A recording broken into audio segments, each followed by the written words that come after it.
नमस्कार दोस्तों, मैं मृत्युंजय आपका स्वागत करता हूं हमारे इस चैनल सटीक परामर्श में। और आज का जो वीडियो है थोड़ा लंबा होने वाला है और ख़ासकर उन लोगों के लिए होने वाला है जो कि सेंट्रल एक्साइज़ के ऊपर बहुत सारा क्वेरी करते हैं या सेंट्रल एक्साइज़ के ऊपर काम करना चाहते हैं या मान लीजिए बीड़ी, सिगरेट या ऐसे चीज़ों का कारखाना है और उनके लिए लाइसेंस मस्ट है। तो उसी के लिए आज ये वीडियो हम लोग लेके आए हैं ख़ासकर। और ये हम लोगों ने पूरा देखिए एक एप्लीकेशन फॉर्म भी लाया है जिसके थ्रू बताएँगे कि अगर आप काम करते हैं तो आपको किन-किन जो कागज़ों की ज़रूरत पड़ेगी और कैसे आप फॉर्म फिल अप कर सकते हैं।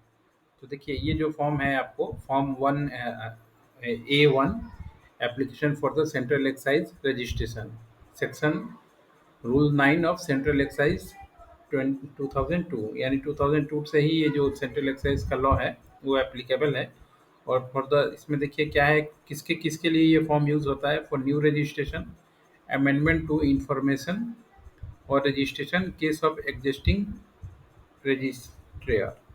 यानी अगर मान लीजिए आप नए हैं या आपको कोई अमेंडमेंट करना है, ये 3 तरीके जो हैं, इसके लिए ये फॉर्म A1 जो है आप यूज़ कर सकते हैं। अब इसके लिए देखिए एक-एक करके हम लोग आगे बढ़ेंगे और आपको बताएँगे कि क्या-क्या चीज़ें ज़रूरत पड़ेगी। आप ये वीडियो ध्यान से देखिए, इसमें लगभग आपका क्वेश्चन जो है पूरा सॉर्ट आउट हो जाएगा और उसके बाद भी अगर ज़रूरत पड़ेगा तो आपको कंसल्टेंसी भी दी जाएगी।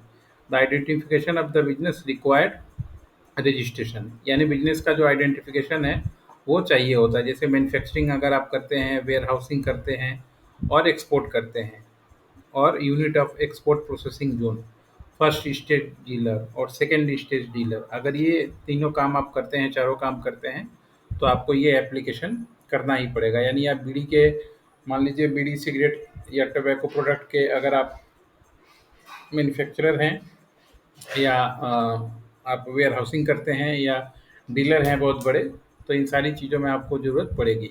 अब यहाँ पे क्या है देखिए नेम ऑफ द रजिस्ट्रांट यानी जो भी बंदा कराना चाहता है या कंपनी आपका जो भी अगर कंपनी है तो कंपनी, अगर प्रोप्राइटरशिप है तो आपका खुद के नाम से ये यहाँ पे डलेगा। उसके बाद details of the permanent account, PAN number आपका डलेगा, whether the PAN has been issued by income tax department. तो यस ये होता है क्योंकि इनकम टैक्स ही इंडिया में जो है पैन का ये करता है। Name of the PAN card यानी अगर आपका प्रोप्राइटरशिप कंपनी है तो आपका आपके पैन कार्ड पे जो नाम लिखा होगा वो होगा।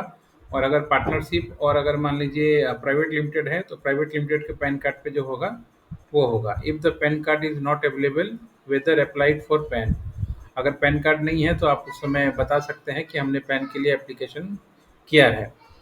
इसके अलावा देखिए आपको कैटेगरी में टिक करना है, कैटेगरी टिक ओनली वन बॉक्स, कोई भी एक बॉक्स में आप टिक कर सकते हैं। आप मैन्युफैक्चरर हैं, एक्सपोर्ट ओरिएंटेड अंडरटेकिंग है, मैन्युफैक्चरर डिपोट हैं, वेयर हाउस हैं, यूनिट एक्सपोर्ट प्रोसेसिंग जोन है या डीलर हैं। इसमें से जो भी आप काम करते हैं, अगर मान लीजिए आप बीड़ी सिगरेट के मैन्युफैक्चरर हैं तो आप ये मैन्युफैक्चरर में आप टिक कीजिएगा। इसके बाद देखिए continuous of the business, please see on instruction 7 यानी कंपनी का आपका जो टाइप है वो क्या है। देखिए प्रोप्राइटरशिप जैसे हमने बताया, प्रोप्राइटरशिप है, पार्टनरशिप है, रजिस्टर्ड कंपनी है, सोसाइटी है, ट्रस्ट है, इन तरह और अनरजिस्टर्ड कंपनी है। ये इतने तरह के लोग कोई भी हैं या अदर्स हैं तो अदर्स में भी आप टिक कर सकते हैं, मगर जब अदर कीजिएगा तो आपको बताना पड़ेगा कि अदर में क्या है। इस तरीके से ये फॉर्म फिलअप करना पड़ेगा। इसके बाद देखिए address of the business premises, name of the premises and building, जो भी बिल्डिंग में मान लीजिए आपका चीज़ है, काम चल रहा है, flat number, road, village, block, taluka, town, post office, city, district, state, union territory, pin code, telephone number, fax तो अब बहुत कम लोगों के पास बचा होगा, ईमेल आईडी, ये सारा डिटेल जो आपके पास डॉक्यूमेंटेशन में है। यानी मान लीजिए जो भी एड्रेस पे आप अपना ट्रेड लाइसेंस बनवाए हों, पार्टनरशिप कंपनी बनवाए हों, प्रोप्राइटरशिप कंपनी बनवाए हों, ये सारा चीज़ आपको देना पड़ेगा। उसके बाद क्या है डिफाइन बाउंड्रीज ऑफ प्रीमिसेस, यानी जो आपका बाउंड्री का प्रीमिसेस है वो भी आपको डिफाइन करना पड़ेगा। नॉर्थ में है, ईस्ट में है, वेस्ट में है, साउथ में है, ठीक है। Details of the property holding right and registration with the premises should be registered, यानी आपका जो डिटेल जहाँ पे आपने खोला है मैन्युफैक्चरिंग या मान लीजिए लीज़ पे लिए हों या डीलरशिप जो पहले बताया, तो वो आपका ओनरशिप पे है या आप लीज़ पे लिए हैं या रेंट पे लिए हैं।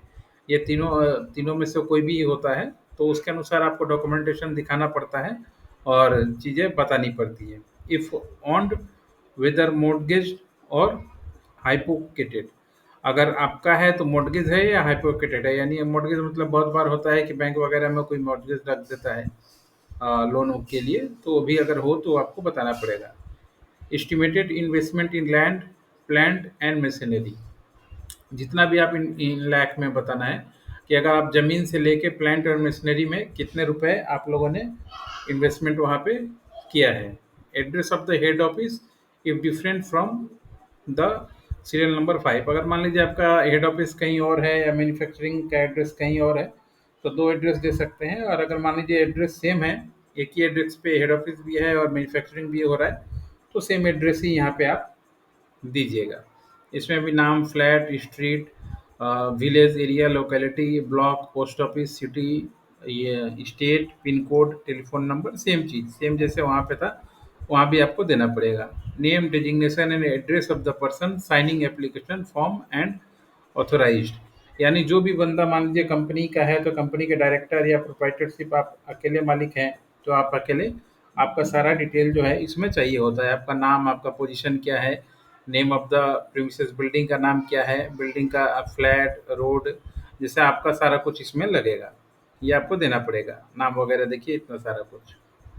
इसके बाद आपका रजिस्टर्ड मेल आईडी, कि हाँ आपका मेल आईडी क्या है, और details of the bank account used for the transaction purpose, और जो भी करंट अकाउंट आपने ओपन करवाया है कंपनी के नाम पे, उसका डिटेल भी आपको देना पड़ेगा कि हाँ आप इस अकाउंट से जो है डील करते हैं। Name of the bank, account number, अगर 2 अकाउंट है तो दोनों दीजिएगा, जैसे name of the bank, name of the branch और अकाउंट नंबर, ये सब आपको देना पड़ेगा।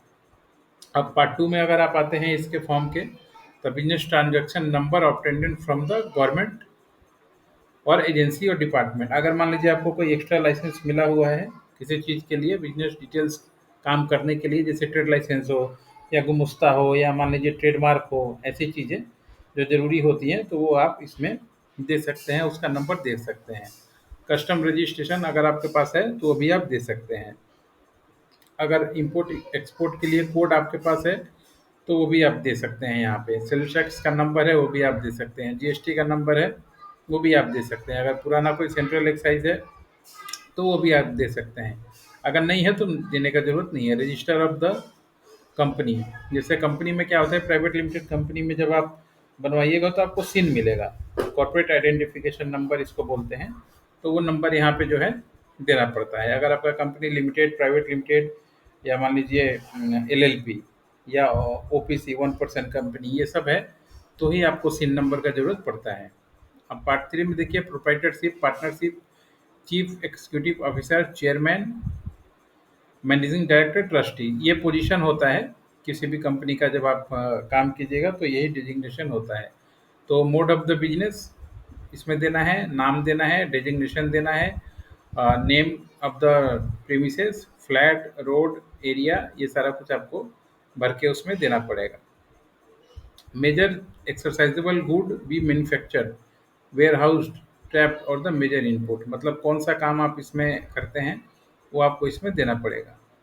इसके बाद आइए डिक्लेरेशन में, कि आपको क्या डिक्लेरेशन देना पड़ता है। Declaration, I have here declare that the information given in the application is true, correct and complete every aspect, and I am authorise to sign the behalf of the registrant. मान लीजिए आप इसमें कर रहे हैं, अगर पार्टनर हैं या प्रोप्राइटरशिप है, तो आपको देना पड़ेगा कि मैं जो भी इंफॉर्मेशन इसमें दे रहा हूँ सारा इंफॉर्मेशन सही है और मैं ऑथराइज हूँ इस काम के लिए। यानी अगर पार्टनरशिप है तो आपको आपस में बात करके ऑथराइजेशन भी देना पड़ेगा कि कौन सा आदमी रिस्पॉन्सिबल होगा या ऑथराइज होगा ये काम के लिए, सिग्नेचर के लिए। उसके बाद आपका द न्यू रजिस्ट्रेशन अमेंडमेंट क्या काम है उसके लिए, और फिर आपका मेल आईडी, आपका मेल आईडी वगैरह इसमें देना पड़ता है। और फिर यहाँ पे सिग्नेचर, जो भी बंदा रहेगा उसका सिग्नेचर, यहाँ कंपनी का स्टैम्प, डेट और place.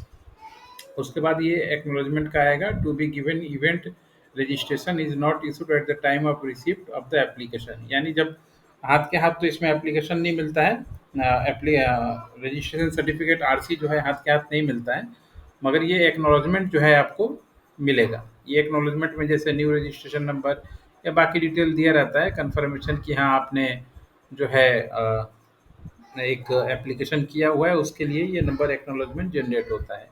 Instruction for filling up the application form for registrar, ये आपका फॉर्मेट है। The application form should be used applying for the registration also for the informing changes, मतलब जो भी सेंट्रल एक्साइज का नियम कानून है उसमें आपको देना पड़ता है। दो आपको बता के देना पड़ेगा। और the application form have to be filled in duplicate and submit to the deputy commissioner of the central excise और assistant commissioner of the central excise having judiciary over the place of business, यानी आप जहाँ पे भी business कर रहे हैं उस जुडिशरी में deputy commissioner of central excise या assistant commissioner of central excise यहीं पे जाके आपको जमा देना होता है। जुडिशरी वाइज ये होता है। और export oriented unit and unit in the export processing zone in the front of port town cities, जो भी है ये सबका जुडिशरी एरिया ही होता है। इसमें क्या होता है, अगर आप एसएजी में हैं तो वहाँ पे कस्टम डिपार्टमेंट होता है, तो वहाँ पे थोड़ा आसान हो जाता है। बाकी का जो थोड़ा मान लीजिए सिटी वाइज 4-5 सिटी मिला के या 2-4 डिस्ट्रिक्ट मिला के जो है ऑफिस होता है जहाँ पे ये सारा कुछ आपको देना पड़ता है। जैसे बताया हमने deputy commissioner of central excise और assistant commissioner of the central excise, इन्हीं को देना पड़ता है। ठीक है, इस तरीके से देखिए इसमें नंबर जनरेट होता है और यहाँ पे सारा डिटेल आपको देना पड़ता है जो भी अलॉट होता है।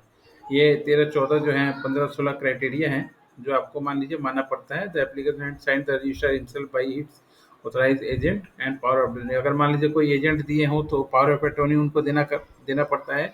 In case the registered partnership the managing partner और the partner should authorise in partnership deed में बी गिवन, यानी अगर पार्टनरशिप है या प्राइवेट लिमिटेड है तो जो भी पर्सन ऑथराइज्ड है उसको दिखाना पड़ता है कि हाँ ये आदमी ऑथराइज है और बाकी लोगों ने उसको ऑथराइज किया हुआ है, तो उसके लिए उसका प्रोसेस और लेटर वगैरह जो है ड्राफ्टिंग करके बना के देना पड़ता है।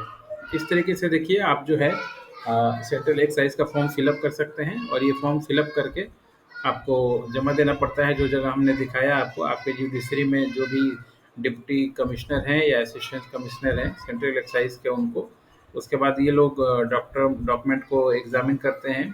आपके एरिया में ज़रूरत पड़े तो विजिट भी करते हैं, देखते हैं। उसके बाद फिर आपको जो नंबर है इसका इशू करते हैं सेंट्रल एक्साइज का, और हर एक साल में आपको इसका रिन्यू कराना पड़ता है और इन्फॉर्मेशन गवर्नमेंट को हमेशा देते रहना पड़ता है। तो काफ़ी दोस्तों ये बहुत लोगों का क्वेश्चन आ रहा था कि सर एप्लीकेशन फॉर्म थोड़ा दिखाइए, बताइए कैसे होता है, लोगों को थोड़ा आइडिया नहीं हो रहा था।